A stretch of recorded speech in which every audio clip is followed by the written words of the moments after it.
Hello नमस्कार, आप सभी का हार्दिक स्वागतम अभिनंदन है स्मृति सिविल सेवा के इस ऑनलाइन माध्यम में।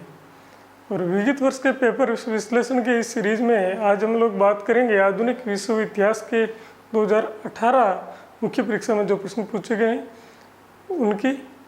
आइए आगे बढ़ते हैं और बात करेंगे 2018 में जो मुख्य परीक्षा में आपके प्रश्न पूछे गए थे उनका विश्लेषण करेंगे। और साथ ही उससे पहले मैं आपको अवगत करवा दूं कि हमारी इस विगत वर्ष के पेपर विश्लेषण की सीरीज में आपको विभिन्न प्रकार के जो सवाल है उनको हल कैसे किया जा सकता है ये जानने को मिलेगा। और साथ ही एक अच्छा आंसर है वो आपको लिखना कैसे है, उसका इंट्रो किस प्रकार से आप लिख सकते हैं, साथ ही निष्कर्ष किस प्रकार से लिखना है और जो मध्य भाग है वो किस प्रकार से लिखना है, ये सभी चीज़ें सीखने को मिलेगी।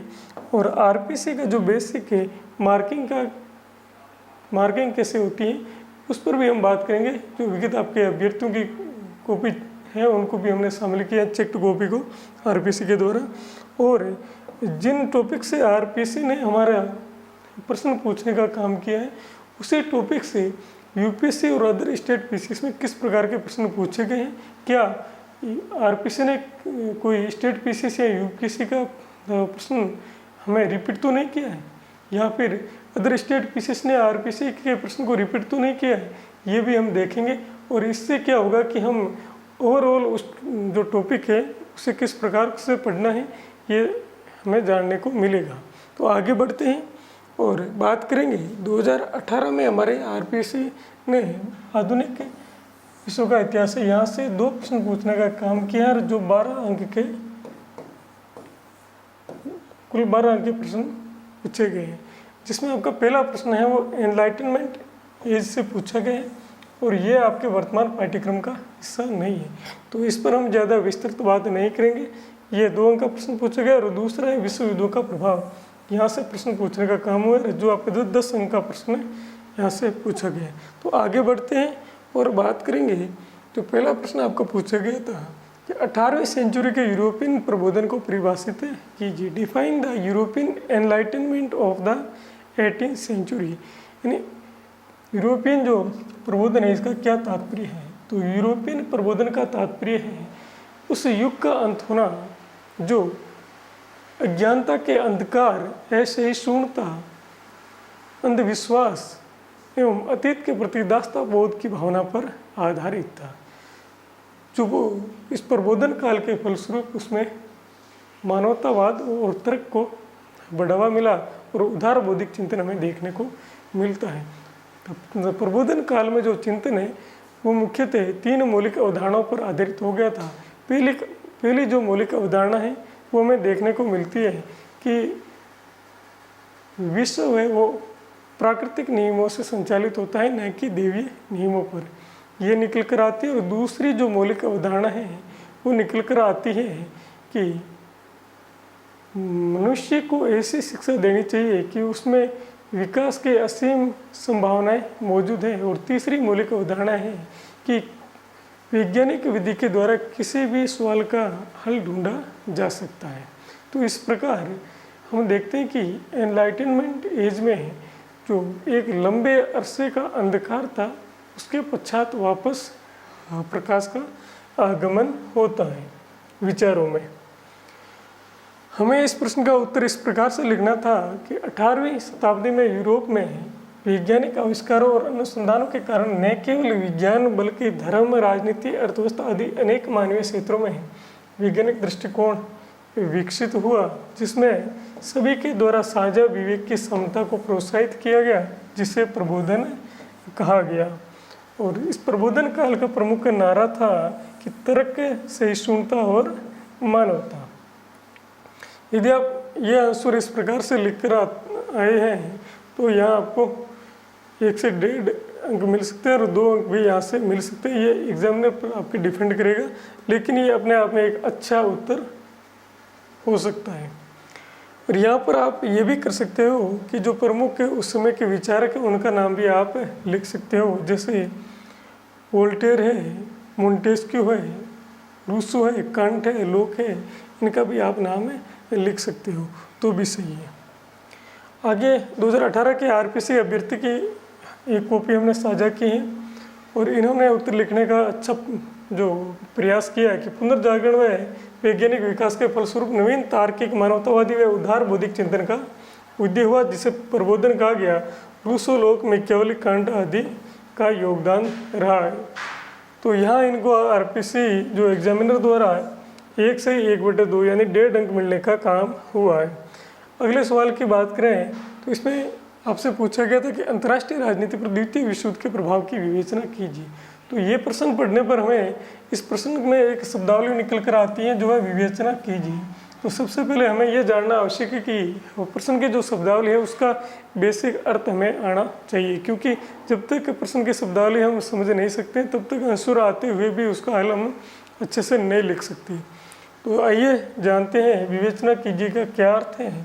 तो हमने 2021 का पेपर हल किया था, उसमें भी यही शब्दावली प्रयोग हुई थी और इसमें भी यही शब्दावली है जो प्रयोग हुई थी। इसका अर्थ है कि किसी विषय अर्थात संबंधित टॉपिक पर विभिन्न विचार एवं दृष्टिकोण पर चर्चा करते हुए लिखना उसके बारे में। तो आइए हम लिखते हैं कि द्वितीय विश्व युद्ध है उसका इंटरनेशनल पॉलिटिक्स पर क्या प्रभाव देखने को मिला, उसकी हमें विवेचना करनी है 100 शब्द के अंतर्गत। तो हमें इंट्रो लिखना है कि द्वितीय विश्व युद्ध मानव इतिहास का सर्वाधिक क्रूर, भयानक और विनाशकारी युद्ध था, जिसके फलस्वरूप विश्व व्यवस्था में निम्नलिखित प्रभाव देखे गए। और कोष्टक में हमने इसका जो टाइम पीरियड है वो लिखने का काम किया है 1939 से 1945। 1 नंबर पॉइंट हम लिखेंगे कि युद्ध की रीति नीति में परिवर्तन है। जो युद्ध करने की रीति है और नीति है उसमें परिवर्तन देखने को मिला, यानी परमाणु युग का सूत्रपात हुआ। युद्ध में पारंपरिक अस्त्र शस्त्र के स्थान पर विनाशकारी अस्त्र शस्त्र वायुसेना परमाणु हथियारों के प्रयोग ने भविष्य की रणनीति को बदल दिया। और सेकेंड वर्ल्ड वार के बाद जो संपूर्ण विश्व 2 प्रमुख विचारधाराओं में विभाजित हो गया था। संपूर्ण जो वैश्विक व्यवस्था है साम्यवादी एवं पूंजीवादी विचारधारा के इर्द गिर्द लामबंद होने लग गया था। सेकेंड वर्ल्ड वार के बाद यूरोप में सबसे बड़ी बात यह देखने को मिलती है कि उस समय राष्ट्रीयता की भावना का कमजोर होना। सभी राष्ट्र राष्ट्रीयता की भावना के स्थान पर विचारधारा के आधार पर लामबंद होने लगे थे।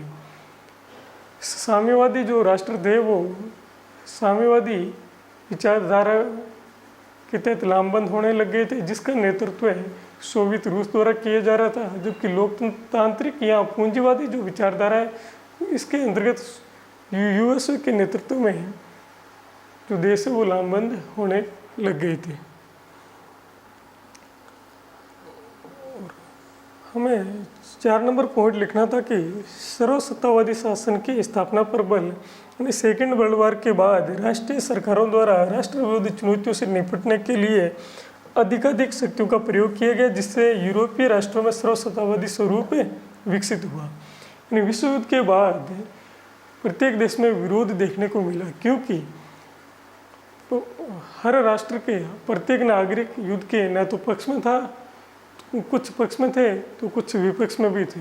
जो नागरिक युद्ध के पक्ष में नहीं थे उन्होंने अपनी गवर्नमेंट के खिलाफ आवाज़ को बुलंद किया। तो उस आवाज़ को दबाने के लिए सरकार ने शक्ति का प्रयोग किया और इस शक्ति के अधिकाधिक प्रयोग ने वहाँ की जो सरकार है उसमें सर्वसत्तावादी शासन का जो स्वरूप है वो देखने को हमें मिलता है। और औपनिवेशिक साम्राज्य का अंत है। सेकेंड वर्ल्ड वार से पहले हमें ब्रिटेन, जर्मनी जैसी जो महाशक्तियाँ ये देखने को मिलती हैं और इनका जो औपनिवेशिक साम्राज्य है वो हमें देखने को मिलता है ब्रिटेन, फ्रांस, हॉलैंड इत्यादि का। इसका अंत हो गया था और नए स्वतंत्र राज्यों का उदय हुआ। नव स्वतंत्र एशियाई राष्ट्र, अफ्रीकी राष्ट्र और जो साउथ अमेरिकी राष्ट्र हैं वो इनका उदय देखने को मिलता है। इसके बाद हमारा नेक्स्ट पॉइंट हम यहाँ लिखने का काम करेंगे कि शीत युद्ध का आरंभ। सेकेंड वर्ल्ड वार के बाद 2 प्रमुख महाशक्तियाँ उभरी। सेकेंड वर्ल्ड वार से पहले ब्रिटेन और जो अभी जर्मनी है वो प्रमुख महाशक्ति थी, लेकिन सेकेंड वर्ल्ड वार के पश्चात ब्रिटेन और जर्मनी का स्थान है वो सोवियत रूस और यूएसए ने ले लिया था। तो 2 महाशक्तियों के रूप में सोवियत रूस और यूएसए का उदय हुआ और इनमें अपने अपने प्रभुत्व को लेकर आरोप प्रत्यारोप का वाद आरंभ हो गया था। जो सोवियत संघ के विघटन के साथ ही समाप्त हुआ था। अगला पॉइंट है गुट निरपेक्ष आंदोलन का उद्देश्य। युद्ध उपरांत नव संप्रभु राष्ट्रों ने द्विध्रुवीय विश्व व्यवस्था से अलग रहकर स्वतंत्र विदेश नीति अनुसरण करने के लिए गुट निरपेक्ष नीति को अपनाया और जिसमें भारत ने अग्रणी भूमिका निभाई। यानी गुट निरपेक्ष आंदोलन है और गुट निरपेक्ष जो राष्ट्र थे उनकी नीति थी कि इन दोनों महाशक्तियों से अलग रहते हुए, इन दोनों से सहयोग प्राप्त करते हुए अपना विकास करना। और ये जो नए स्वतंत्र राष्ट्र थे, जैसे नव स्वतंत्र एशियाई राष्ट्र हो गए, अफ्रीकी राष्ट्र हो गए और दक्षिणी अमेरिका के जो नव स्वतंत्र राष्ट्र थे औपनिवेशिक साम्राज्यों से जो नए स्वतंत्र राष्ट्र थे, इन्होंने गुट निरपेक्षता की नीति को अपनाया था। और नेक्स्ट हम पॉइंट लिख रहे हैं कि क्षेत्रीय संगठनों का विकास देखने को मिलता है कि युद्धों उपरांत उपजे संघर्ष में अपनी सुरक्षा सुनिश्चित करने के लिए निर्मित संगठन, ये जो क्षेत्रीय संगठन थे, इनके विकास का सबसे बड़ा कारण था कि सेकेंड वर्ल्ड वॉर के बाद में यूएसए और सोवियत रूस में अपने प्रभुत्व को लेकर जो आपसी आरोप प्रत्यारोप का जो संघर्ष आरंभ हुआ था, उसमें अपनी सुरक्षा सुनिश्चित करने के लिए विभिन्न राष्ट्रों ने क्षेत्रीय संगठन में लामबंद होने का काम किया था। और प्रमुख क्षेत्रीय संगठन के रूप में नाटो जो अमेरिका के नेतृत्व में था और वार्सा पैक्ट सोवियत रूस के नेतृत्व में बनने का काम हुआ था। और हम देखते हैं कि गुट निरपेक्ष जो आंदोलन है या फिर गुट निरपेक्ष संगठन है, ये भी एक क्षेत्रीय संगठन के रूप में उभरा था, जिसमें जो तीसरी दुनिया के राष्ट्र शामिल थे। शक्ति संतुलन के स्थान पर आतंक का संतुलन। युद्ध परमाणु बम के प्रयोग के बाद शक्ति संतुलन की जो परंपरागत अवधारणा का स्थान है वो आतंक संतुलन ने ले लिया था, क्योंकि शक्तिधारी के विरुद्ध शक्ति बाहुल्य स्थापित नहीं किया जा सकता। संयुक्त राष्ट्र संघ की स्थापना। युद्ध उपरांत वैश्विक विवादों को हल करने एवं शांति बनाए रखने हेतु 24 अक्टूबर 1945 को संयुक्त राष्ट्र संघ की स्थापना की गई, क्योंकि जो विजेता राष्ट्र थे उन्हें राष्ट्र संघ की विफलता से सबक लेते हुए एक बेहतर अंतर्राष्ट्रीय मंच की स्थापना का संकल्प लिया और 24 अक्टूबर 1945 को संयुक्त राष्ट्र संघ की स्थापना की। तो हम इस प्रकार देखते हैं कि सेकेंड वर्ल्ड वॉर का जो इंटरनेशनल पॉलिटिक्स है, इस पर निम्न जो प्रभाव है देखने को मिले। और अंत में हमें एक अच्छा निष्कर्ष लिखना है और निष्कर्ष में हम लिखेंगे कि द्वितीय विश्व युद्ध ने शामिल एवं तटस्थ सभी देशों को प्रभावित किया, जिसके फलस्वरूप साम्राज्यवाद का स्थान विचारधाराओं पर आधारित प्रभाव क्षेत्रों तथा शक्ति संतुलन ब्रिटेन से निकलकर यूएसए के हाथों में चला गया। यहाँ पर हम ये भी लिख सकते हैं कि शक्ति संतुलन ब्रिटेन और जर्मनी के हाथों से निकलकर यूएसए और सोवियत संघ के हाथों में चला गया था। इस प्रकार हम देखते हैं कि हम इस जो सवाल है इसका आंसर इस प्रकार से लिख सकते हैं। और आगे बढ़ते हैं और हम देखते हैं कि आरपीसी की जो एक जांच को भी हमने ली है, इसमें एस्पिरेंट ने उत्तर लिखने का काम किया है, उसको भी हम एक बार देख लेते हैं। इन्होंने यहाँ लिखा है कि द्वितीय विश्व युद्ध तक ध्रुवीय राष्ट्रों इटली, जर्मनी व मित्र राष्ट्रों इंग्लैंड, फ्रांस आदि के मध्य संघर्ष का वैश्विक रूप था और इसने समाज, धर्म, राजनीति, अर्थव्यवस्था आदि सभी पक्षों का प्रभावित किया और राजनीतिक प्रभाव हेडिंग लगाई है। और इन्होंने लिखा है कि विश्व राजनीति में यूरोपीय राष्ट्रों इंग्लैंड, फ्रांस, जर्मनी का प्रभाव समाप्त हो गया और रूस और अमेरिका का उदय हुआ और विश्व दो गुटों में विभाजित हो गया। रूस के नेतृत्व में वार्सा पैक्ट समाजवादी विचारधारा और अमेरिका नाटो के नेतृत्व में पूंजीवादी विचारधारा। सेकेंड वर्ल्ड वॉर के फलस्वरूप वैचारिक मतभेदों एवं प्रतिस्पर्धा ने शीत युद्ध को आरंभ किया व सैन्य गुटों का निर्माण हुआ नाटो और वार्सा पैक्ट के रूप में। गुट निरपेक्ष आंदोलन का उद्देश्य नव स्वतंत्र राष्ट्रों की स्वतंत्र विदेश नीति हेतु और संयुक्त राष्ट्र संघ के रूप में भावी तनाव की संभावना को समाप्त करने हेतु सामूहिक सुरक्षा व शांति व्यवस्था की जो प्रणाली है का विकास हुआ है। और परमाणु युग का सूत्रपात हुआ, निशस्त्रीकरण के प्रयास हुए और उपनिवेशवाद एवं साम्राज्यवाद की समाप्ति एवं तीसरी दुनिया के देशों का उदय होना या स्वतंत्रता। निष्कर्ष के रूप में इन्होंने लिखा है कि निष्कर्षतः द्वितीय विश्व युद्ध ने विश्व राजनीति इसे व्यापक रूप से प्रभावित किया। इस प्रकार इन्होंने आंसर लिखने का काम किया और इनको यहाँ 6.5 अंक मिलने का काम हुआ है।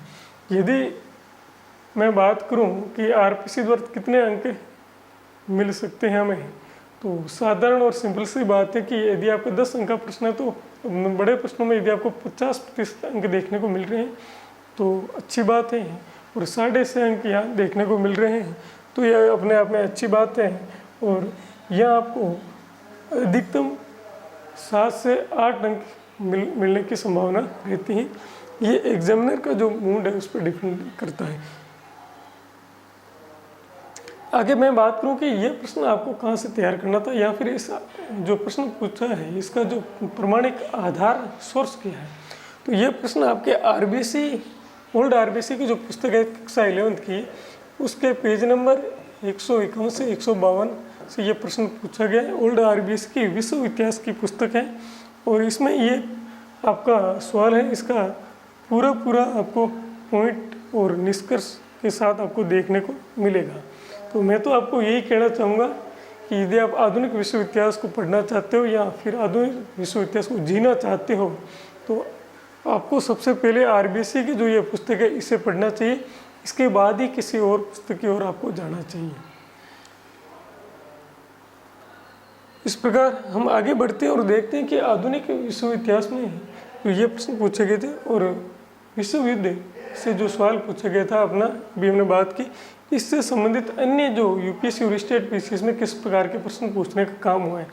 जो सवाल हमारी आरपीसी ने 2018 में पूछने का काम किया है, यही सवाल यूपी पीसीएस ने 2007 में पूछने का काम किया है। इन्होंने पूछा है कि द्वितीय विश्व युद्ध के राजनीतिक परिणामों का परीक्षण कीजिए। या मैं सेकेंड वर्ल्ड वार के जो राजनीतिक के परिणाम या राजनीतिक प्रभाव थे उनका परीक्षण करना था। तो यही प्रश्न थोड़ा शब्दावली का हेरफेर करते हुए आरपीसी ने हमारे 2018 में पूछ लिया है।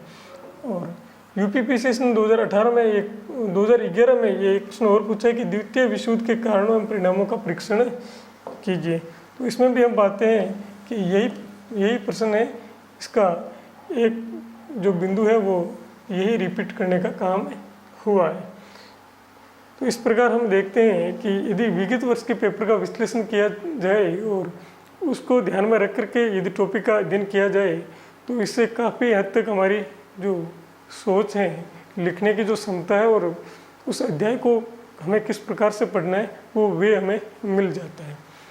तो मुझे आशा और उम्मीद है कि आज का जो ये सेशन है वो आपको अच्छा लगा होगा और फिर मिलते हैं नेक्स्ट सेशन में जो 2016 में विगत वर्ष के प्रश्न पूछे गए थे उनके साथ। Thank you so much.